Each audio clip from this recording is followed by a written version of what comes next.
तो क्लास में हमने metallurgy of several metals discuss किया, that is separate study for different metals. Good afternoon बेटा। तो वहाँ पे हमने देखा कि कुछ मेटल ऐसे हैं जिनका मेटलर्जी हमें अलग से डिस्कस करना है, कुछ और इम्पोर्टेंट प्रोसेस ऐड होंगे।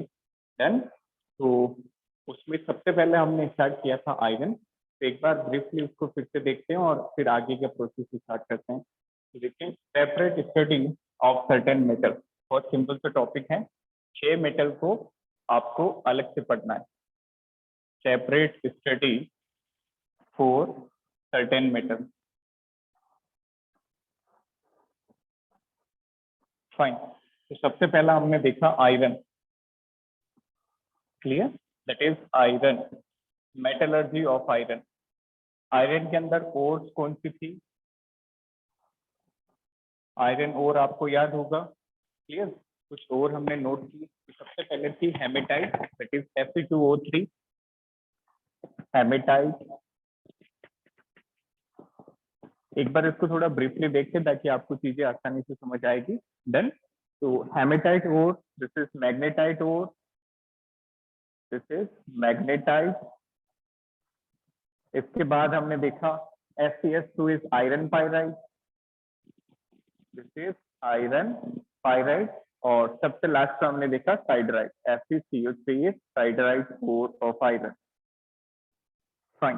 तो इन चारों में से हमने डिस्कस किया है कि मेनली 2 ओर ही हैं जहां से आयरन बल्क में और कन्वीनियंटली एक्सट्रैक्ट किया जा सकता है। तो सबसे पहली और दूसरी, hematite, this is main ore, and magnetite, these two are the main ore of iron, main ore. Clear? इसके बाद हमने देखा कि आयरन की ओर का कॉन्सेंट्रेशन किस मेथड से होगा। तो सबसे पहले हमने स्टार्ट किया कॉन्सेंट्रेशन ऑफ ओर से। कॉन्सेंट्रेशन ऑफ ओर से, तो देखो आयरन ओर को किससे कॉन्सेंट्रेट किया जा सकता है? या तो मैग्नेटिक सेपरेशन से, क्योंकि आयरन का जो ओर होगा वो मैग्नेटिक नेचर का होगा, या फिर हाइड्रोलिक वॉशिंग से। आयरन की ओर की डेंसिटी ज्यादा होगा as compare to the density of impurity. So there are 2 methods. You can use any of those methods. The number 1, it can be concentrated by hydraulic washing. Hydraulic washing आप use ले सकते हो based on density, based on density difference, isn't it? दूसरा हमने देखा, इसमें हम magnetic separation भी काम में ले सकते हैं। मैग्नेटिक सेपरेशन, ये किस पे बेस्ड था? ये मैग्नेटिक प्रॉपर्टी के डिफरेंस पे बेस्ड था, that is based on magnetic property. Fine. Then after we discuss process number 2, concentration के बाद हमने डिस्कस किया कि conversion to oxide, conversion to oxide, given ore को हम ऑक्साइड में कैसे कन्वर्ट करेंगे। तो can you tell me which was the correct method? We will go for calcination or roasting. इसका भी रीजन मैंने बताया था लास्ट क्लास में। which is correct? Calcination और roasting? Calcination is correct answer, क्योंकि हमारे पास जो ओर हैं उनमें पहले से ऑक्सीजन प्रेजेंट है। यदि पहले से ऑक्सीजन होता है तो बाहर से ऑक्सीजन डालने की रिक्वायरमेंट नहीं है। तो we will go for calcination. इसका हमने एक एग्जांपल भी देखा था, that is 2Fe2O3 dot 3H2O. This is hydrated hematite ore, isn't it? Hematite है बट ये हाइड्रेटेड हेमेटाइट है, कुछ वाटर लगा है, इसको हीट कर दो। कैल्सिनेशन का मतलब क्या होता है बेटा? Just heat up in absence or in limited supply of oxygen. यहाँ पे हमें ऑक्सीजन ऐड नहीं करना है, ऑलरेडी पहले से है, तो वाटर वेपोराइज हो जाएगा और हमारे पास 2 यूनिट मिल जाएगी Fe2O3 की, and this 3H2O will vaporise.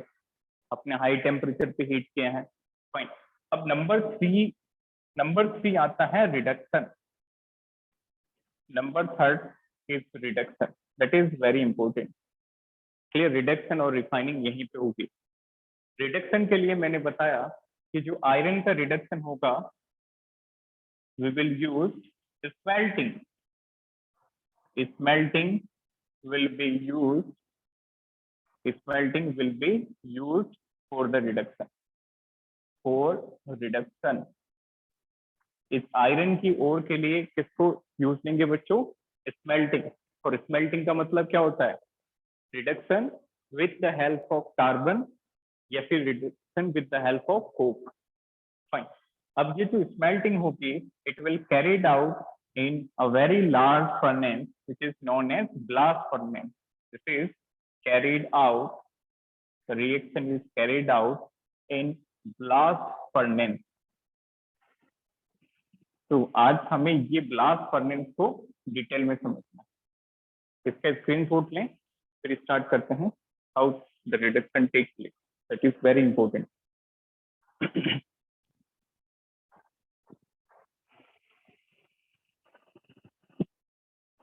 ये हमने लास्ट क्लास में भी डिस्कस कर लिया था, आई होप याद होगा. इससे आगे की चीजें थोड़ा आसानी से समझ आएगी. चलिए नेक्स्ट, ब्लास्ट फर्नेस का कंस्ट्रक्शन समझते हैं. बहुत इंटरेस्टिंग है, और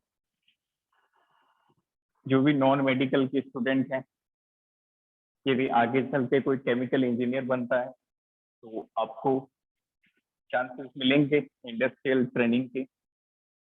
ठीक है, तो जरूर नहीं है chemical engineer, even steel plant के अंदर मैकेनिकल इंजीनियर और इलेक्ट्रिकल इंजीनियर, यदि आप उनमें से भी बनते हो तो स्टील प्लांट में you can go. Now what is blast furnace? देखो नाम से पता चल रहा है, ब्लास्ट का मतलब धमाका और फर्नेस का मतलब भट्टी. तो भट्टी के अंदर क्या होगा? एक तरह से धमाका होगा, मतलब हाई टेम्परेचर अटेंड होगा. तो कुछ इस तरह से इसका कंस्ट्रक्शन होता है. देखिए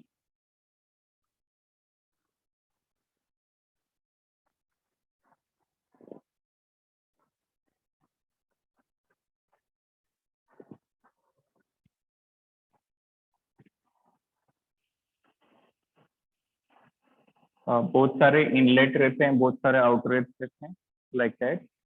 fine, this is the blast furnace. अब ये इनलेट और आउटलेट क्या है, इनको अच्छे से समझे. ऊपर से हम डालेंगे charge, we will add the charge. अब ये चार्ज क्या होता है? चार्ज के अंदर तीन चीजें आती है बच्चों. एक तो और, दूसरा कोक कोयला, और तीसरा CaCO3 दैट इज लाइमस्टोन. तो चार्ज हम क्या करेंगे? What will we will input into that blast furnace, that is our ore, that is hematite ore. इसके साथ हम कोक डालेंगे और इसके साथ हम लाइमस्टोन. तो ये तीन चीजें हम चार्ज में डालने वाले हैं. अब देखेंगे ध्यान से, इस तरह के बच्चों बेड बने होंगे. इस तरह से यहाँ पे कोक के बेड बने होंगे अलग अलग. इनका सिग्निफिकेंस क्या है? मान लो आपने ऊपर से कोयला डाला, वो तो एकदम से नीचे गिर जाएगा. Getting my point? इसलिए इसके लिए अलग फैसिलिटी है. देयर आर सर्टेन बेड और which this Coke is inserted. Fine. अब यहाँ से हम नीचे की ओर से यहाँ पे हॉट एयर इंसर्ट करेंगे. We will add hot air.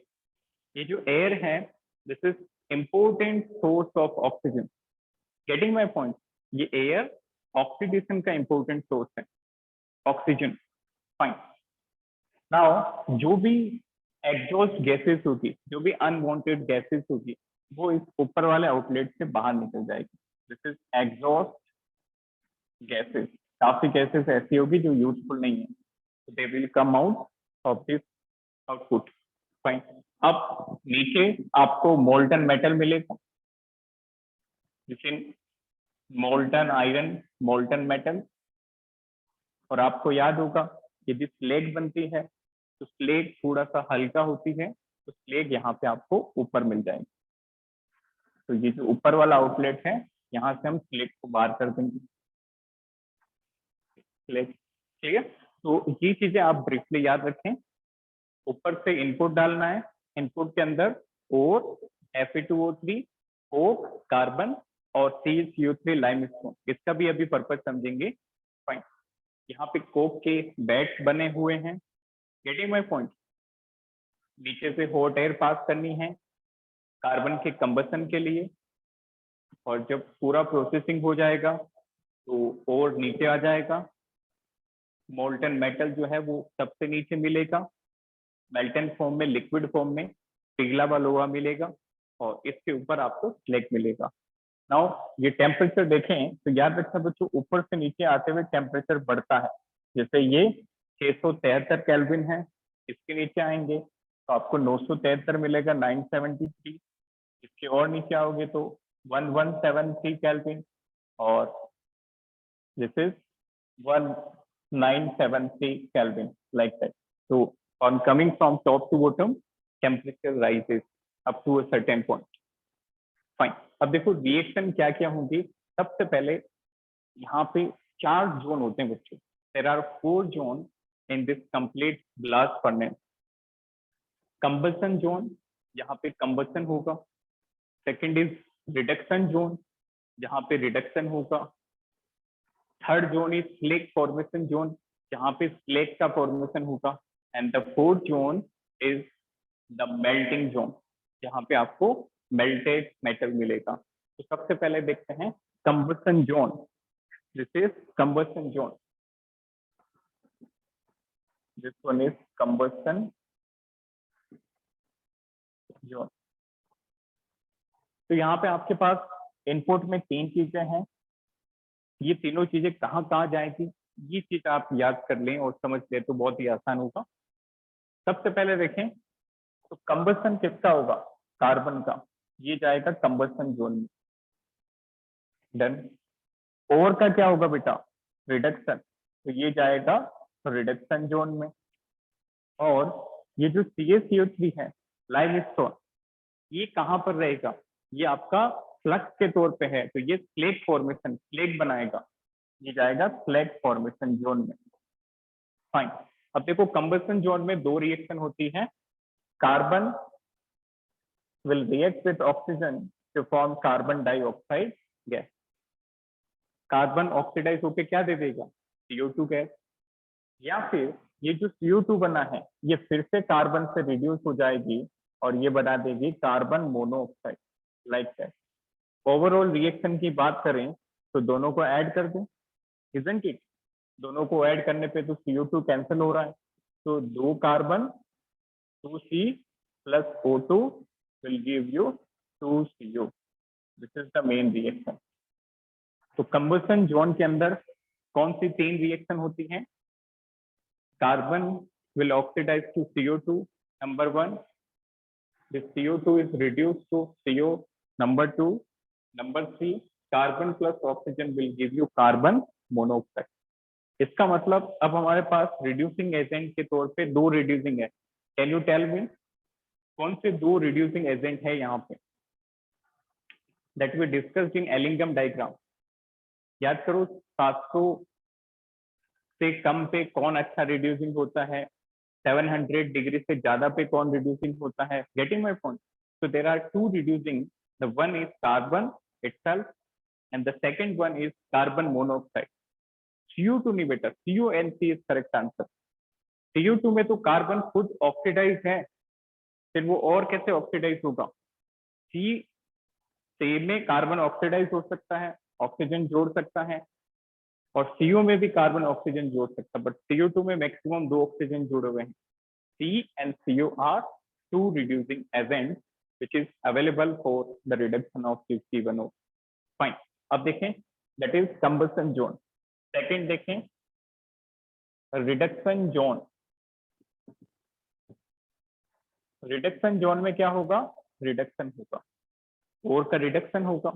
तो सबसे पहले हम रिएक्शन देखें तो ये जो Fe2O3 है, ये कार्बन से रिड्यूस होके Fe3O4 में कन्वर्ट हो जाएगा और कार्बन CO में। डन। देखो रिडक्शन हुआ है, आपको लग रहा होगा कि सर ऑक्सीजन बढ़ गया। चार्ज से चेक करो, यहाँ पे आयरन +3 में था, यहाँ पे आयरन 8/3 में है। चेक कर लो, Fe2O3 के अंदर आयरन +3 चार्ज पे है और Fe3O4 के अंदर 8/3 पे। तो बताओ बड़ा कौन है? विच इज ग्रेटर, 3 और 8/3? सिंपल मैथमेटिक्स है, कौन सा बड़ा है? +3 बड़ा है या 8/3? एग्जैक्टली +3 बड़ा है। इसका मतलब क्या हुआ? कुछ इलेक्ट्रॉन गेन हुआ है तो ऑक्सीडेशन नंबर कम हुआ है, इजंट इट? दैट मीन जो आयरन है वो रिड्यूस हो गया। कंपाउंड पे मत जाना बस, कंपाउंड पे देखोगे तो यहाँ पे सर 3 ऑक्सीजन थे, यहाँ पे 4 ऑक्सीजन है, तो ऑक्सीजन जुड़ गया, तो सर रिडक्शन का, यहाँ तो ऑक्सीडेशन हुआ। But this is not the fact. यदि ऑक्सीजन चेंज हुआ है तो आयरन भी तो चेंज हुआ है। यहाँ पे 3 ऑक्सीजन 2 आयरन पे थे और यहाँ पे 4 ऑक्सीजन 3 आयरन पे। नोटेड? तो रिडक्शन हुआ है। अब ये जो Fe3O4 है ये फिर से रिड्यूस हो जाएगा, फिर से ये रिड्यूस हो जाएगा FeO में +CO। चेक करो, यहाँ पे आयरन 8/3 में है, यहाँ पे आयरन 2 में है। अब बताओ 8/3 बड़ा या 2? 8/3। अब भी आयरन का ही रिडक्शन हुआ है। नाउ अब ये जो FeO बना है इसको आप दोनों तरीके से रिड्यूस कर सकते हो। FeO को आयरन तक रिड्यूस करने के लिए आप कार्बन भी ऐड कर सकते हो और FeO को Fe तक रिड्यूस करने के लिए आप CO भी ऐड कर सकते हो। अब ये किस पे डिपेंड करेगा? याद करो, हमने एलिंगम डायग्राम से एक कंक्लूजन निकाला था कि 700 से लो टेम्परेचर पे CO अच्छा रिड्यूसिंग एजेंट है और 700 डिग्री सेंटीग्रेड से ऊपर टेम्परेचर पे कार्बन अच्छा रिड्यूसिंग है। तो दोनों से ही रिडक्शन होगा, सेम रिजल्ट Fe। याद होगा C जो है वो CO में कन्वर्ट हो जाता है। फाइन, ये भी रिड्यूस करेगा, CO भी रिड्यूसिंग एजेंट है, ये भी रिड्यूसिंग एजेंट है, ये भी आयरन में रिड्यूस करेगा और खुद बना देगा CO2 लाइक दैट। तो इसको इंपोर्टेंट मार्क करके लिखेंगे बेटा कि जो कार्बन और कार्बन मोनोऑक्साइड है ये कब काम में लेंगे? तो below below 700 degree centigrade temperature, below 700 CO is better reducing, CO is better reducing agent। यदि टेम्परेचर 700 से अबव है, अबव 700, 700 से ऊपर रिएक्शन हो रही है तो कार्बन अच्छा रिड्यूसिंग एजेंट होगा, he is better reducing agent. यहां से कोई confusion, any doubt in any reaction? तो देखो हमने 2 जोन कवर किए हैं। सबसे पहला कंबल्सन करवाया कार्बन का और दूसरा जोन रिडक्शन। फाइन, अब देखो आयरन जो है हमें रिड्यूस स्टेट में मिल चुका है बच्चों। Fine, now third zone that is known as slag formation zone, जहां पे स्लेग बनेगी, that is slag formation zone. अब स्लेग फॉर्मेशन जोन में देखें तो इम्प्योरिटी क्या है और हमारा फ्लक्स क्या है। इम्प्योरिटी यहाँ पे होगी बच्चों SiO2, सिलिका आयरन ओर में एक important major impurity. Then SiO2 is the impurity. और ये जो सिलिका है ये इनफ्यूजिबल इम्प्योरिटी है, जो फ्यूज नहीं हो सकती, मेल्ट नहीं हो सकती। तो हमें इसको फ्यूजिबल मास बनाना होगा। तो फ्यूजिबल बनाने के लिए हम बाहर से क्या ऐड करेंगे? What we will add? Flux. तो क्या आप बता सकते हो what is the nature of this impurity and which type of flux we have to require? SiO2, it is oxide of non-metal, और नॉन मेटल की ऑक्साइड क्या होती है? Acid, isn't it? तो बाहर से क्या डालना पड़ेगा? Basic flux. Very good. तो SiO2 का नेचर है एसिडिक, तो इसके लिए हम बेसिक फ्लक्स डालेंगे।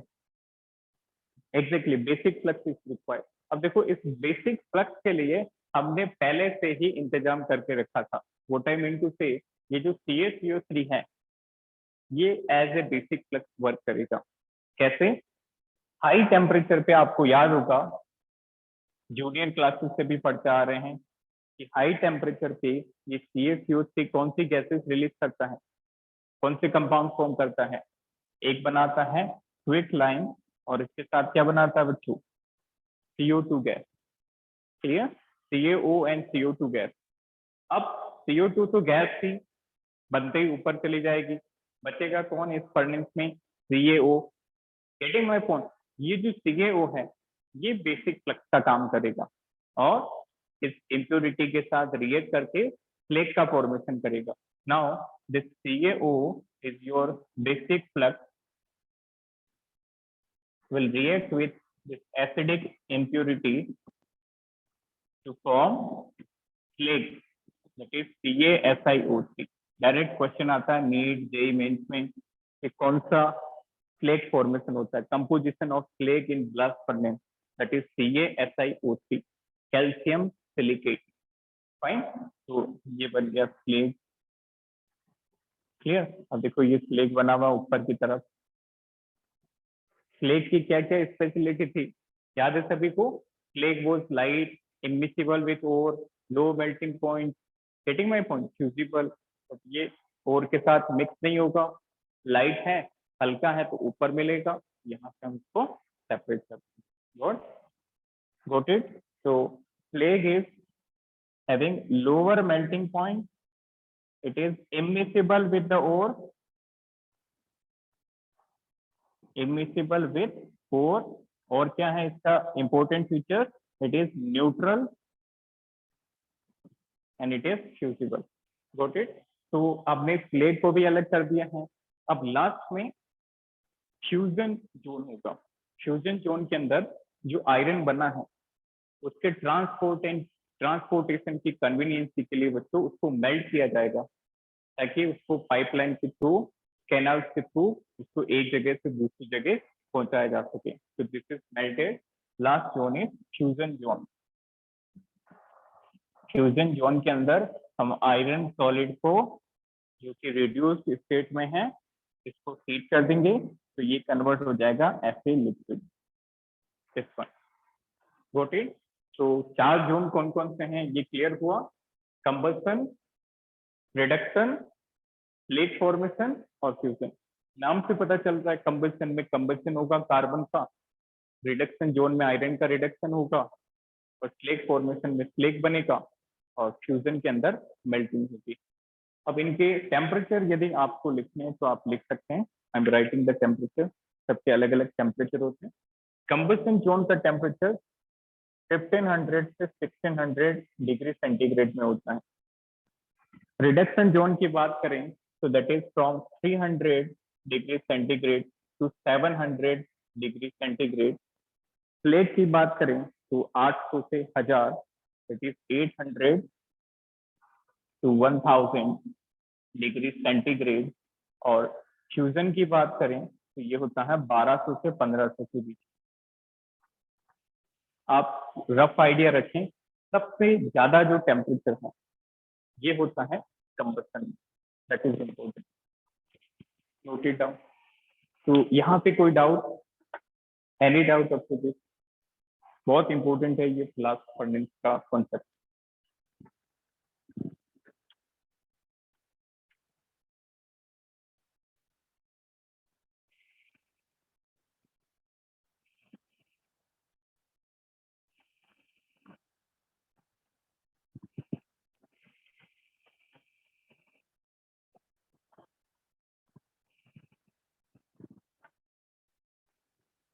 देखा सभी ने? एक बिल्कुल सिंपल है, 7 से 8 रिएक्शन है, इनको आप अच्छे से याद रखें।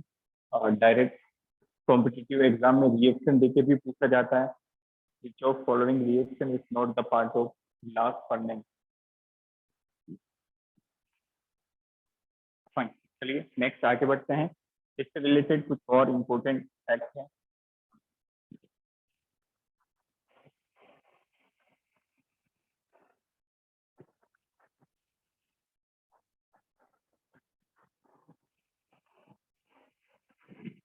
देखिए, ये जो आयरन आपको मिलेगा, the iron which is obtained from blast furnace, इस आयरन को पिग आयरन बोलते हैं बेटा। विच आयरन? PIG, pig iron. और ये जो आयरन होता है असल में इसके साथ आपने क्या क्या डाला था, कार्बन भी डाला था। तो जब वो आयरन नीचे आएगा तो ऐसा भी तो ऑप्शन है कि वो आयरन कार्बन के साथ नीचे आए, कुछ चारकोल विथ आयरन के साथ आपको मिल जाए। Getting my point?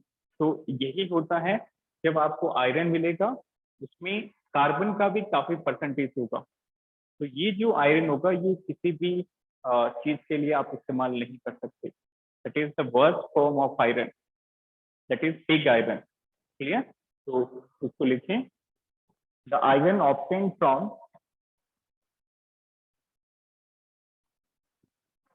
blast furnace, blast furnace is pig iron, pig iron। अब ये जो पिग आयरन है इसके अंदर देखा जाए तो 93% तो आयरन है और 5% कार्बन है, इसके अलावा 2% में बाकी सारी चीज। क्लियर? तो pig iron contain 93% pure iron along 5% carbon. तो इसके कारण इसका कोई भी इंडस्ट्रियल यूज नहीं है। डन? तो it is, you can say, worst form having no industrial use, no industrial use, इसका कोई भी इंडस्ट्रियल यूज नहीं है। अब इसका इंडस्ट्रियल यूज करने के लिए आपको इस आयरन को कास्ट आयरन में कन्वर्ट करना पड़ेगा। Clear? To improve the quality you have to convert this pig iron into cast iron. What is cast iron? It contains low percentage of carbon in comparison to pig iron. Fine. अब ध्यान से देखेंगे कैसे convert करेंगे। Ultimately आपको क्या करना है, आपको यहाँ पे कार्बन का परसेंटेज कम करके आयरन का परसेंटेज बढ़ाना है। Isn't it? कार्बन को कम करो और आयरन को बढ़ा दो। तो हम क्या करेंगे, बाहर से इंडस्ट्रीज के अंदर बच्चों काफी स्क्रैप आयरन होता है। आयरन स्क्रैप का मतलब एक तरह से रीजनल लैंग्वेज में बोले तो कबाड़ा। Getting my point? तो इतने बड़े बड़े प्लांट के अंदर काफी आयरन, काफी स्टील ऐसे रहते हैं, they are having no use. तो हम क्या करेंगे, हम उन आयरन को कलेक्ट करेंगे और फिर उन आयरन को इस ओर के साथ मिक्स करके फिर से मेल्ट करेंगे, फिर से इसको फ्यूज करेंगे। तो होगा क्या, जो आपने बाहर से स्क्रैप डाला उसके कारण आयरन का तो परसेंटेज बढ़ जाएगा और कार्बन का परसेंटेज कम हो जाएगा, और उस कंडीशन में जो क्वालिटी है वो सही हो जाएगी, it is having industrial use. Okay, तो हम सेकेंड स्टेप में क्या करेंगे, this pig iron, this pig iron is remelted with iron scrap to increase the percentage of iron, and to decrease percentage of carbon। यहाँ तक clear है सभी को? तो स्क्रैप के साथ हीट किया तो आयरन हमने डाला था, आयरन बढ़ गया, और आयरन का परसेंटेज बढ़ेगा तो ऑटोमेटिकली कार्बन का डिक्रीज हो जाएगा। Clear? And the iron so obtained is known as cast iron. अब जो आयरन मिलेगा वो होगा cast iron, this is cast iron. अब कार्बन का परसेंटेज देखें तो इसमें रिड्यूस होके बेटा ये 2.5 से 5 की रेंज में आ गया है। It is very important. If we talk about percentage of carbon, that is come in the range of 2.5 to 5%. Now it is having industrial uses. Melting से कैसे इंक्रीज होगा बेटा? मेल्टिंग से इंक्रीज नहीं होगा, इंक्रीज तो स्क्रैप डालने से होगा।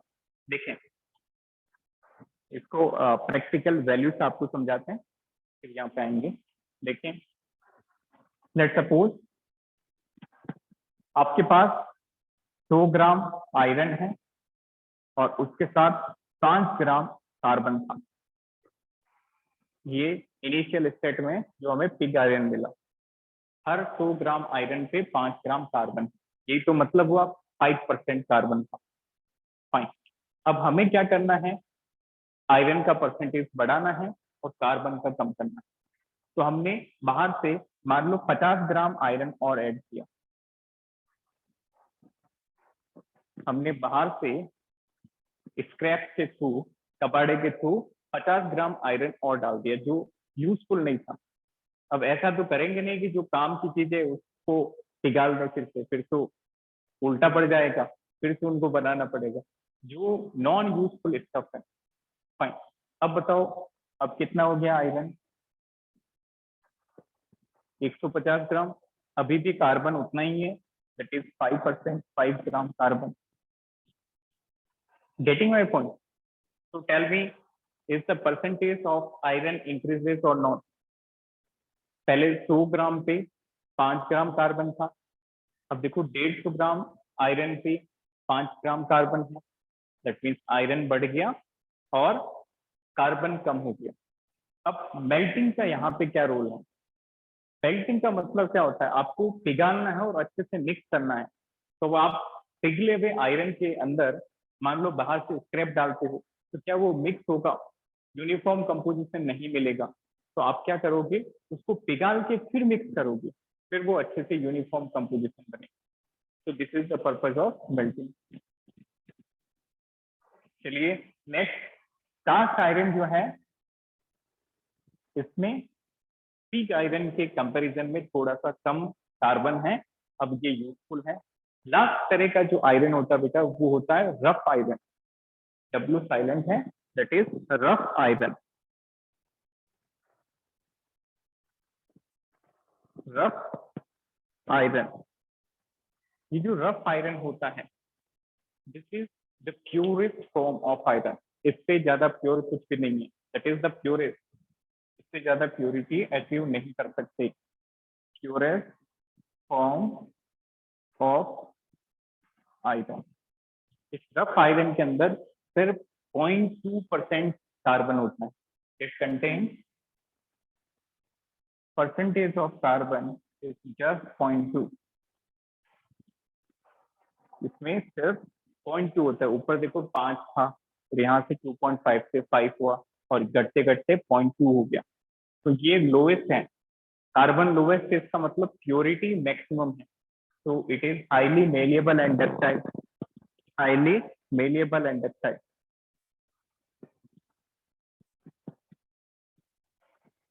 Highly malleable and ductile. ऐसा क्यों हुआ? क्योंकि इसमें मेटल का परसेंटेज सबसे ज्यादा है। आयरन देखो कितना ज्यादा है, 99.8% आयरन है। Getting my point? Iron metal है तो मेटल की प्रॉपर्टीज बढ़ जाएगी। It is highly malleable and ductile. अब ये बनेगा कैसे? दैट इज इंपॉर्टेंट था। तो टिग से कास्ट आयरन कैसे बनाया? आयरन एक्सचेंज के साथ मेल्ट करके। अब कास्ट आयरन से रफ आयरन कैसे बना?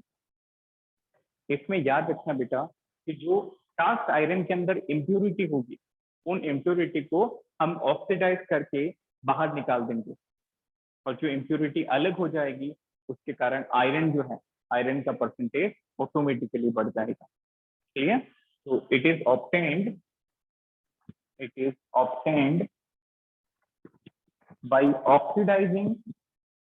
by oxidizing the impurity present in cast iron. Cast iron की जो इम्प्योरिटी है उनको ऑक्सीडाइज करो, वोलेटाइल ऑक्साइड बनेगी और वो एकदम से वेपर की फॉर्म में बाहर निकल जाएगी। इससे सिर्फ क्या बचेगा? आयरन। ओके, तो इसको एक बार आप रीड करें। रफ आयरन जो है वो सबसे प्योरेस्ट है, इसके बाद हमें और प्यूरिफाई नहीं करना। इसके अंदर कार्बन का परसेंटेज घट के 0.2 हो चुका है। It is having highest malleability and ductility, and how it is obtained by the oxidation of impurity present in cast iron। Clear? अब देखो ओवरऑल इस प्रोसेस को समझें तो आप इस फ्लो चार्ट के थ्रू समझ सकते हैं। सबसे पहले हमने आयरन का ओर लिया, इस आयरन ओर की हमने स्मेल्टिंग की, ओर लेके इसकी स्मेल्टिंग की। स्मेल्टिंग के बाद आपको मिला पिग आयरन। क्लियर? इस पिग आयरन के अंदर कार्बन का परसेंटेज क्या था? 5%। आपने इसको रीमेल्ट किया आयरन स्क्रैप डाल के, आपने इसको रीमेल्ट किया, remelt remelt with iron scrap. Pig iron से क्या मिला? Cast iron. अब कार्बन का परसेंटेज थोड़ा कम हो चुका है, दैट इज 2.5 to 5। फिर आपने कास्ट आयरन को किस में कन्वर्ट किया? रफ आयरन में। This is rough iron. ये कैसे किया? By oxidising the impurity, by oxidising impurity, that is the purest iron, purest form of iron. Got it? तो ये फ्लो चार्ट के थ्रू आप आसानी से याद रख सकते हैं। स्मेल्टिंग कहाँ पे करनी है? It is the blast furnace, इसको नोट करें।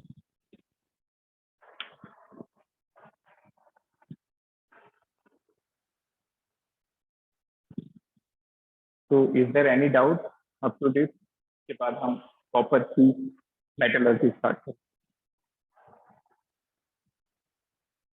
वेरी सिंपल, बस डायग्राम को आप अच्छे से बनाएं, सारे रिएक्शन को सिग्निफिकेंस के साथ याद रखें कि किस रिएक्शन का क्या क्या सिग्निफिकेंस, तब काफी दिन तक आप याद रख पाएंगे। 100% वाली आयरन, बेटा 100% के अंदर भी कुछ ना कुछ चक्कर पड़ जाता है। चक्कर पड़ना इन द सेंस, आपने गोल्ड स्मिथ का सुना होगा कॉन्सेप्ट कि जब सोने की ज्वेलरी बनती है तो वहां पे प्योर गोल्ड काम में नहीं लिया जाता। Getting my point? Pure gold की भी ज्वेलरी नहीं बनेगी। प्योर गोल्ड की जो ज्वेलरी है जल्दी से ब्रेक हो जाएगी, that is breakable. Getting my point? इसलिए वहां पे भी इम्प्योरिटी डालनी जरूरी होती है। तो सेम सिग्निफिकेंस जो आयरन की ओर है उसको और भी प्यूरिफाई किया जा सकता है, बट उसमें भी आपका जो एडवांटेज है वो नहीं मिलेगा, प्योरिटी का एडवांटेज। इसलिए हम उसको ऑप्टिमम लिमिट तक ही प्यूरिफाई करते हैं।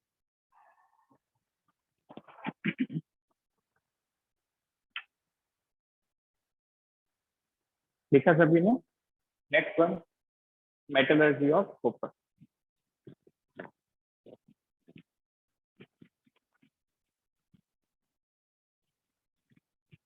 कॉपर की मेटलर्जी बच्चों हमने एक तरह से पहले भी डिस्कस कर ली है, तो जस्ट रिवाइज करना।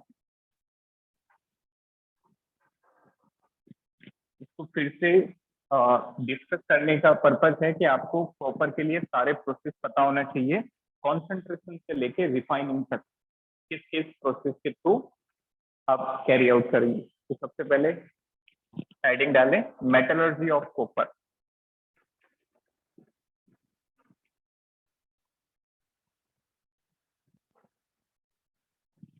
यहाँ पे कॉपर के अंदर आपको 5 मेन ओर मिलेगी। सबसे पहली ओर is CuFeS2, that is the only main ore, what we call this copper pyrite। CuFeS2 को क्या बोलते हैं बच्चों? Copper pyrite.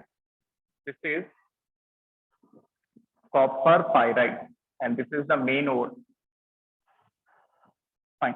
इसके बाद Cu2S copper glass, Cu2O cuprite,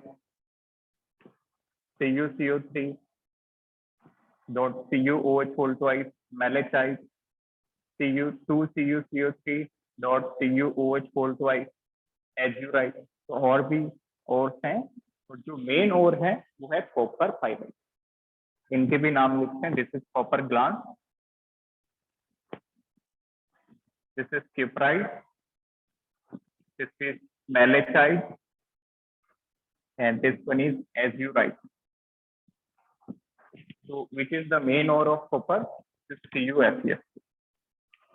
main ore से ही हमें एक गिवन मेटल को एक्सट्रैक्ट करना है। फाइन। अब देखिए, सबसे पहले स्टार्ट करते हैं concentration. concentration of force, size reduction, that is already done, उसको तो डिस्कस नहीं करना है, क्योंकि साइज के रिडक्शन से पहले कुछ भी कैरी आउट नहीं हो सकता। फाइन, तो can you tell me which is the suitable method for concentration of this copper ore?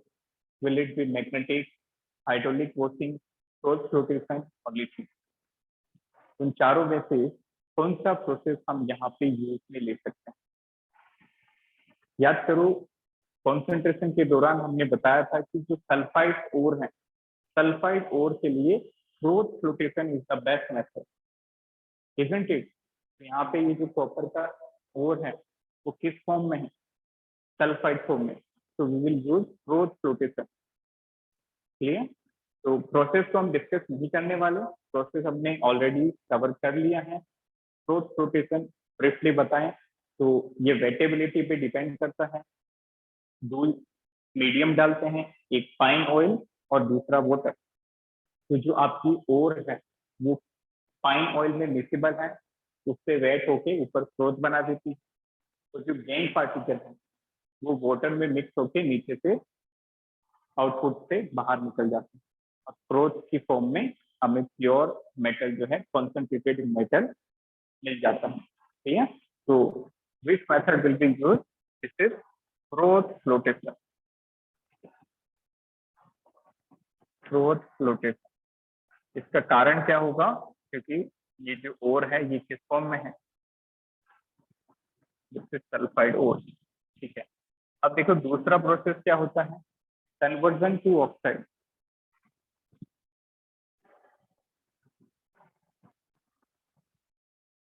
Conversion to oxide, oxide में कन्वर्जन। तो can you tell me? Exactly answer पहले ही आ चुका है, रोस्टिंग। वेरी गुड, अब अच्छे से समझ में आने लग गया सभी को। रोस्टिंग क्यों करेंगे? क्योंकि यहाँ पे ऑक्सीजन प्रेजेंट नहीं है, इजंट इट? ऑक्सीजन होता तो हम कैल्सिनेशन करवाते, यहाँ पे ऑक्सीजन नहीं है तो हम रोस्टिंग करेंगे। Very good, this is roasting. अब थोड़ा सा वो चीज पढ़ी जाए जो हमने पहले भी डिस्कस की है कि ये जो CuSeS2O है उसमें आयरन इम्प्योरिटी है और ये कॉपर मेट के फॉर्म में एग्जिस्ट करता है। अब what is copper matte? What is copper matte? That is Cu2S and this is FeS। ये जो ओर है ये इस फॉर्म में एग्जिस्ट करेगा, this is known as copper matte, Cu2S and Fe। अब यहाँ पे रोस्टिंग करवाएंगे, दोनों को ऑक्सीजन की प्रेजेंस में हीट करो। देखो ध्यान से देखेंगे, Cu2S को जब आप हीट करोगे, remember this is partial roasting, कुछ और बच जाएगी, तो it will form Cu2O plus SO2। याद होगा सभी को कि जब ऑक्सीजन की प्रेजेंस में हीट करते हैं तो सल्फाइड का ऑक्साइड बन जाता है और SO2 गैस अलग हो जाती है। इसी तरह से इसका करवा दिया, इसका भी रोस्टिंग करवाएं। FeS plus oxygen, it will form FeO plus SO2 gas, like that. Okay, दोनों कॉपर मेट की दोनों सल्फाइड का हमने रोस्टिंग करवा दी। कॉपर सल्फाइड से कॉपर की ऑक्साइड मिली, हाँ एग्जैक्टली, यहाँ पे रिडक्शन ऑटो रिडक्शन होगा। वेरी गुड, आयरन की सल्फाइड से आयरन की ऑक्साइड। अब देखो पार्शियल रोस्टिंग का मतलब कुछ सल्फाइड और बचा हुआ है, इसको बचाने का पर्पज क्या है?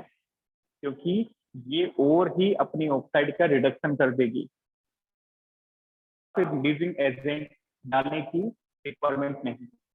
फाइन, तो this ore will self reduce its oxide, जो ऑक्साइड बनी है इसका ऑटो रिडक्शन कर देगी। This is very very important to form copper along SO2। अब ये जो कॉपर मिला है, what we call this copper? Blister copper, and it is having high purity. ये जो कॉपर है this is known as blister copper, और इसकी प्योरिटी जो है वो 98% है। मतलब 100 ग्राम इस कॉपर का लोगे तो 98% तो कॉपर होगा और 2% में सारी इम्प्योरिटी। फाइन, अब देखो, कॉपर को हमने ऑक्सीडाइज भी किया और उसको रिड्यूस भी कर लिया। नेक्स्ट केस में FeS को हमने FeO में कन्वर्ट किया है। तो ये जो FeO बना है बच्चों, दैट इज इनफ्यूजिबल इम्प्योरिटी। तो व्हाट शुड वी डू, क्या करना चाहिए इसका, इसको स्लैग में कन्वर्ट करना पड़ेगा। स्लैग में कन्वर्ट करने के लिए बाहर से फ्लक्स ऐड करना पड़ेगा। And can you tell me which flux should be added, acidic or basic? FeO is basic impurity. FeO क्या है, बेसिक है, तो बाहर से एसिडिक फ्लक्स डालेंगे। Very good. तो FeO के अंदर हम, this is our basic impurity, we will add acidic flux.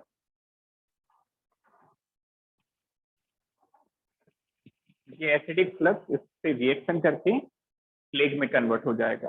What we will obtain ultimately, this is FeSiO3, this is the slag. ये इमिसिबल है और ऊपर से उसको अलग कर देंगे लाइक दैट। जैसे this is the molten metal, ये कॉपर है, यहाँ पे स्लेग होगी, you can remove this slag.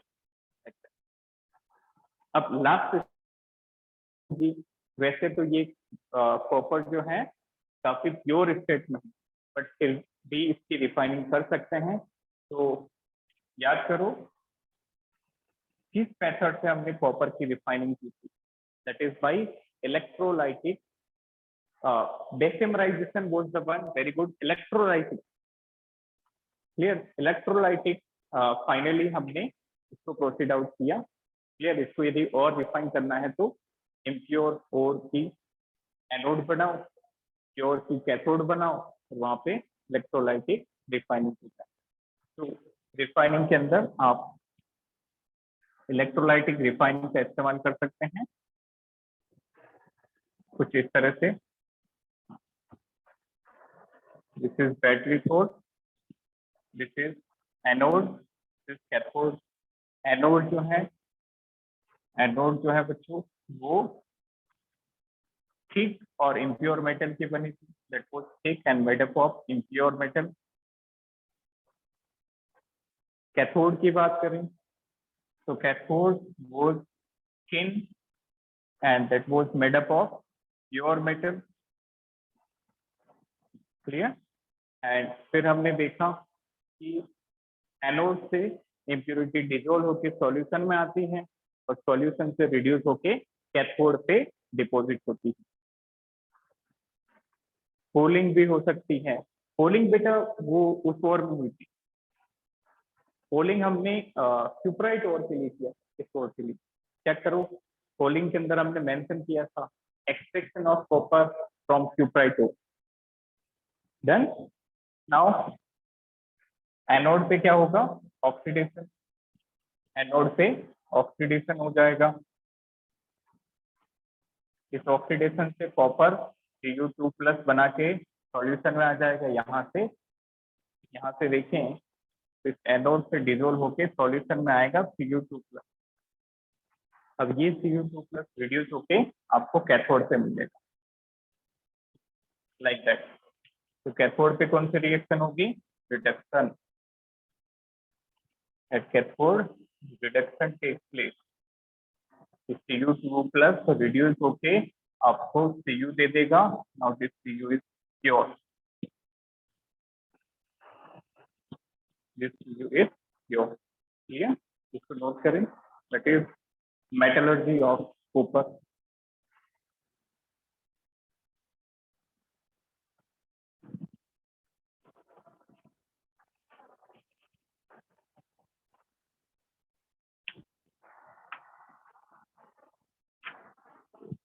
Is there any doubt in this?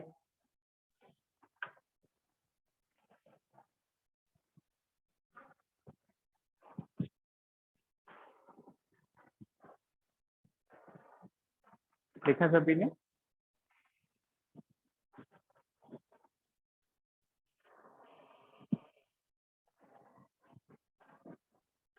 Fine. Next is metallurgy of lead. Third metal is metallurgy of lead. How to extract the pure lead from its respective ore.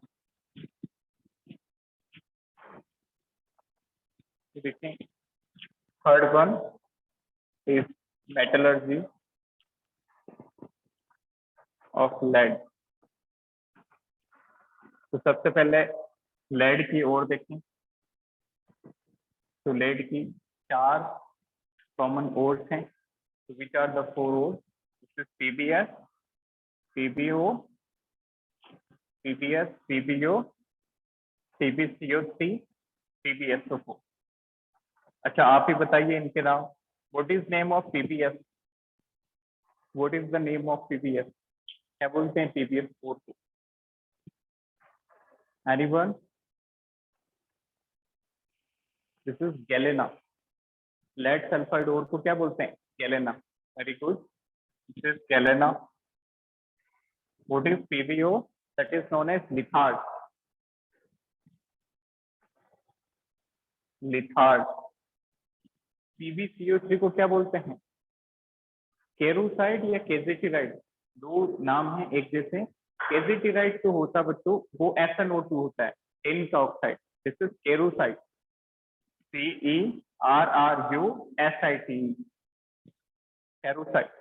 And last one is anglesite, CbSO4. Sulphate की बहुत कम और हमने देखे थे उनमें से ये. अब देखें सबसे जो मेन है that is PBS. The main और is the galena which we have to deal.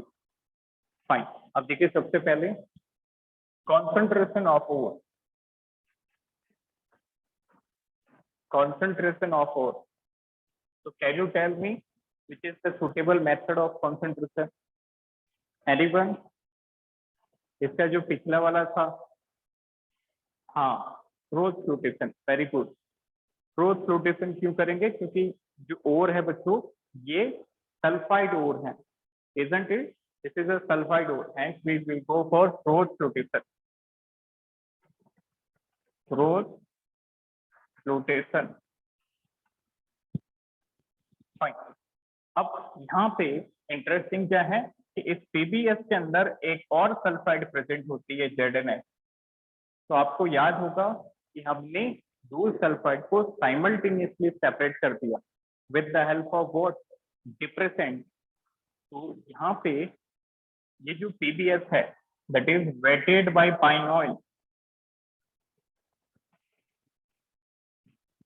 ये तो पाइन ऑयल से वेट होके फ्रोथ में आ जाएगी. बट ZnS का क्या करेंगे? ZnS के लिए हम डिप्रेसेंट डालेंगे, NaCN. This NaCN depressant. ये क्या करेगा? इस ZnS को डिप्रेस कर देगा, पोलर बना देगा. Like that. ZnCN whole 4, this is -2, और ये बन गई पोलर.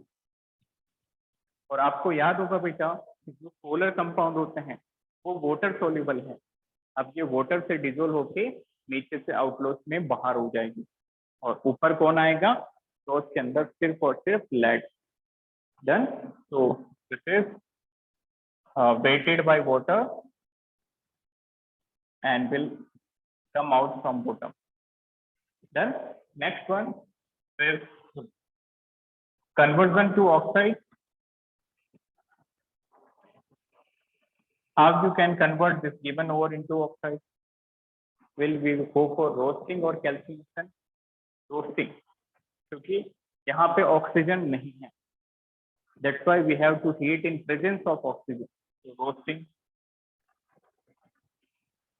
आपको याद होगा रोस्टिंग जब लो टेम्परेचर में करवाते हैं तो सल्फेट बनते हैं, और जब मॉडरेट में करवाते हैं तो ऑक्साइड बनता है. We go for both reactions at low temperature. PBS on burning with oxygen will form PbSO4 like that, and at moderate temperature this PBS on burning with oxygen will give you oxide along as. Low temperature पे तो sulphate मिलेगा और moderate पे क्या मिलेगा, oxide और acid. इसको note करें। हाँ एग्जैक्टली बेटा, यहाँ पे भी ऑटो रिडक्शन ही होगी, इसके पार्शियल रोस्टिंग की है, ये जाके इसको रिड्यूस कर देगा। Very good.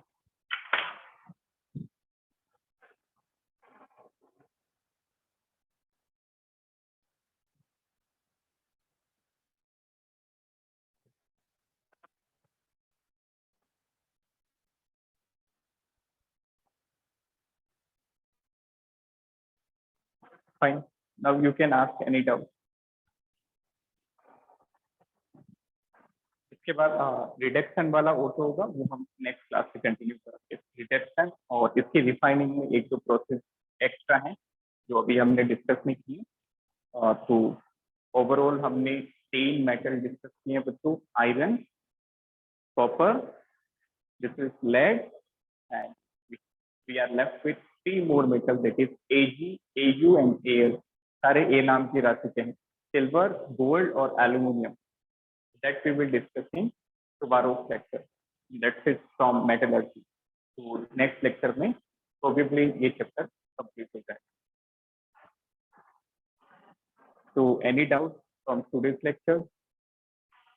तो चीजें काफी चेन में है, तो आप मेटलर्जी चैप्टर को एक बार फिर से अच्छे से रिवाइज कीजिए। कोई भी डाउट हो तो आप पूछिए। थैंक यू बेटा, हैव ए नाइस डे।